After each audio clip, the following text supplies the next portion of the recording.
Praise the Lord. அன்பான சகோதர சகோதரிகளே, உங்கள் யாவருக்கும் இயேசு கிறிஸ்துவின் ஈடு இணையற்ற நாமத்தில் வாழ்த்துக்கள்.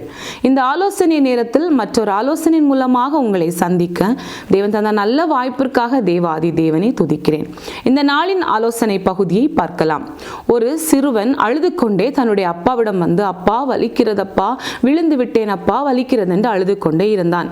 அவனுடைய அப்பா என்ன வாயிற்று என்று கேட்கும் போது அந்த சிறுவன் சொல்கிறான், நான் ஏணியில் மேலே ஏறி பொருட்களை எடுக்க வேண்டும், ஆனால் என்னால் ஏற முடியவில்லை, நான் ஏணியிலிருந்து கீழே விழுந்து கொண்டே இருக்கிறேன் என்று சொன்னான். சரி, அவனை உற்சாகமூட்டுவதற்காக அவனுடைய அப்பா, வா எப்படி ஏறினாய் என்பதை பார்க்கலாம் என்று கேட்டார். இந்த பையனும் வேகமாக சென்று ஏறுகிறான், கீழே விழுகிறான். அப்பொழுதுதான் அவருடைய அப்பாவுக்கு புரிந்தது, இவன் தன்னுடைய கைகளை உபயோகிக்காமல் அந்த ஏணியின் படிகளில் கைகளை வைத்து இறுக பிடித்து கொண்டு நடக்கும் போது அவனால் லெகுவாக ஏற முடியும்.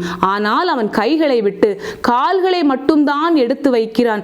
ஆகவே அவனால் ஏற முடியவில்லை, அவன் பலனற்றவனாக காணப்படுகிறான் என்பதை உணர்ந்தார். ஆம் அருமையானவர்களே, நம்முடைய வாழ்க்கையிலும் அநேக நேரங்களில் வாழ்க்கையில் பெரிய நிலையை அடைய வேண்டும் என்பதற்காக நாம் நினைப்போம். ஆனால் தடுமாறி விழுவதற்கான காரணம் நம்முடைய பிடிமானம் வேறு எங்கேயோ இருக்கிறது. நாம் தேவனை இறுக பிடித்துக் கொள்ளும் போது நிச்சயமாக வேகமாக நாம் ஏற முடியும், பலனுள்ளவனாக ஏற முடியும், பலகீனங்கள் இல்லாமல் ஏற முடியும்.